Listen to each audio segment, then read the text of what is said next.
Hi అండి, ఈరోజు వినాయక చవితి కదా, ఉండ్రాలు చేద్దాం అనుకుంటున్నానండి. గ్లాస్ రైస్ తీసుకున్నాను. ఇది కడిగి వేపాలండి. కడగడం ఎందుకంటే రైస్ స్మెల్ వస్తుందండి. కొన్నిసార్లు కడిగి వేపుకుంటే బాగుంటుంది. నేను ఎప్పుడు వేపి చేస్తానండి. వీటిని ఇప్పుడు కడిగి వేపుతాను, చూపిస్తాను. కళాయి వేడెక్కిందండి. ఇప్పుడు కడిగి పెట్టుకునే రైస్ని కళాయిలో వేసుకుందాం.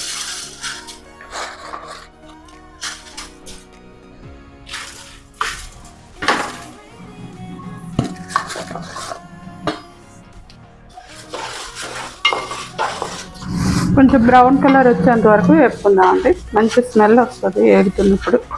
స్మెల్ వచ్చిందంటే ఆఫ్ చేసేద్దాం. వేపాను ఎందుకంటే రైస్లో కెమికల్ అంటే ఎక్కువ రోజులు నిల్వ ఉండడం కోసం ఏమైనా కలుపుతారు కదండి, అందుకోసం అది స్మెల్ ఉంటుంది కదా, అందుకు వేపుతున్నాను. చాలామంది వేపకుండా చేస్తారు, కడగకుండా చేస్తారు. ఇంకాస్త వేగాలండి, కాస్త బ్రౌన్ రావాలి. కడిగాం కదా, కొంచెం వేగితే మంచిది. కాస్త వేగితే చల్లారబెట్టి పౌడర్ చేసుకుందామండి. అయిపోయిందండి, వేగిపోయి ఇప్పుడు తీసేద్దాం. ఇప్పుడు ఈ రైస్ని పౌడర్ చేసుకుందామండి.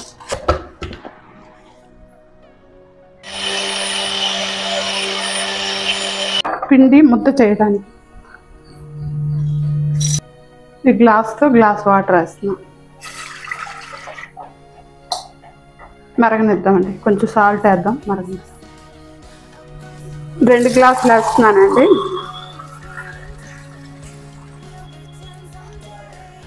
ఈ గ్లాస్తో 2 గ్లాసులు వాటర్ వేస్తున్నాం. ఇదిగోండి, ఈ గ్లాస్తో 2 గ్లాసులు, గ్లాస్ పిండికి 2 గ్లాసులు వాటర్ వేస్తాం. కొద్దిగా బెల్లం వేసుకుందామండి. ఉండలు తీయగా ఉండాలి కదా, కొంచెం తీపి రావడం కోసం.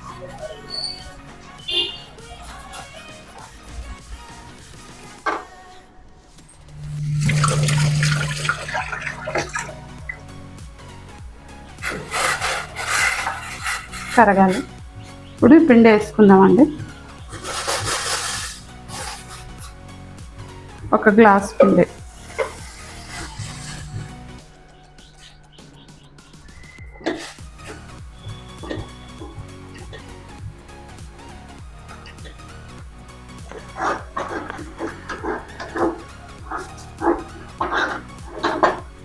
దగ్గర కలుపుకుందామండి. పిండి కాస్త బరక్కగానే ఆడించాలండి. అంటే మెత్తగా ఆడించేయకుండా, పేస్ట్ కాకుండా కొంచెం బరగ్గా పిండిని తిప్పి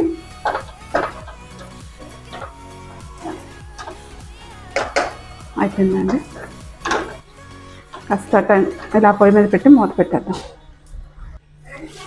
కొద్ది కొద్దిగా ముద్ద తీసుకొని నేతిని తడిపెట్టి కొద్దిగా నెయ్యి పక్కన వేసుకుందామండి.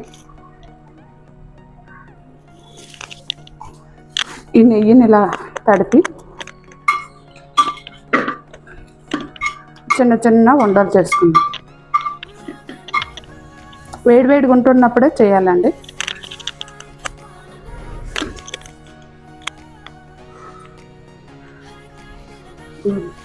ఈ విధంగా ఉండరాలు చేసుకుందాం.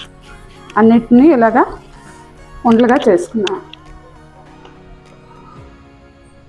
పప్పు ఉడకబెడదామండి. ఉండ్రాలకి ఇవ్వండి, ఉండ్రాలు ఎలా చేశాను. పప్పు ఉడకబెడతాం. ఏ గ్లాస్తో అయితే రైస్ తీసుకున్నానో అదే గ్లాస్తో గ్లాసుడు పప్పు అండి. ఈ పప్పును బాగా వేపి కడుగుదాం. వేపాలి, వేపి కడగాలి. గ్లాస్ పప్పు.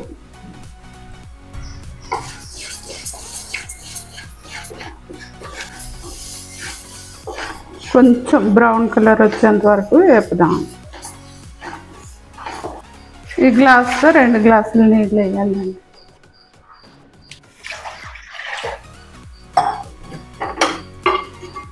పప్పు దగ్గర ఉడకాలండి.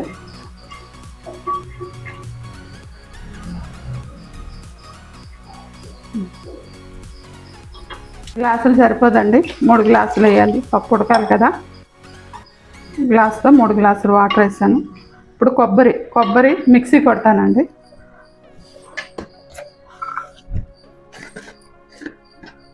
ఇవ్వండి కొబ్బరి ముక్కలు, వీటిని మిక్సీ కొట్టి పెట్టుకుందాం.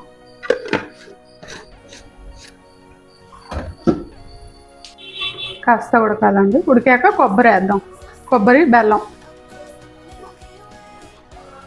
ఇంకొంచెం ఉడికాక కొబ్బరి బెల్లం వేయాలి. ఈ విధంగా పప్పు ఉడికిందండి. ఇప్పుడు కొబ్బరి వేయాలండి. ఇదిగోండి గ్లాస్తో గ్లాస్ కొబ్బరి వేసుకోవాలండి. కూర పెట్టుకున్న కొబ్బరి కూర వేస్తానండి. బాయిల్ అవ్వాలి. అదే గ్లాస్తో గ్లాస్ బెల్లం అండి. గ్లాసు బెల్లం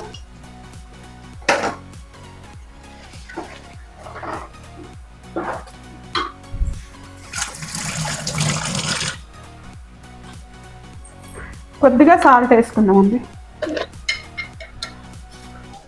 కొద్దిగా సాల్ట్, 1/2 స్పూన్ సాల్ట్ అండి.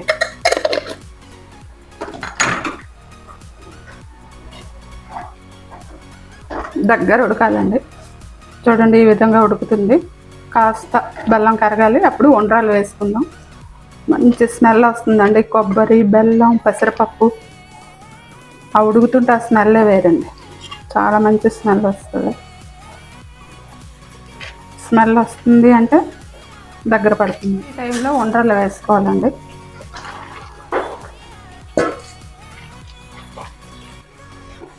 వేసి బాగా కలిపి పెట్టుకోవాలి. 3 పెద్ద ఉండ్రాలు చేశానండి, వీటిని కూడా వేస్తాం. ఇట కొద్దిగా నెయ్యి వేసుకుందాం. కాస్త నెయ్యి ఎలా చేయనండి, ఎందుకంటే ఈ బెల్లం, పప్పు, కొబ్బరి ఆ స్మెల్ పోతుందండి ఎలా చేయడం వల్ల. అందుకు ఎలా చేయట్లేదు.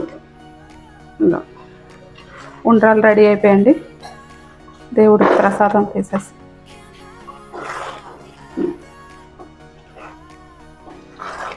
కాస్త ఉడికాక దగ్గర పడుతుంది.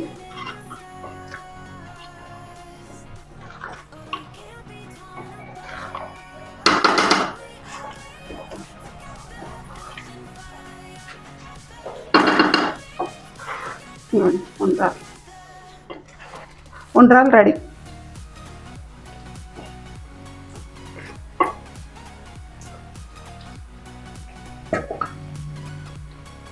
దేవుడికి తీస్తున్నాను.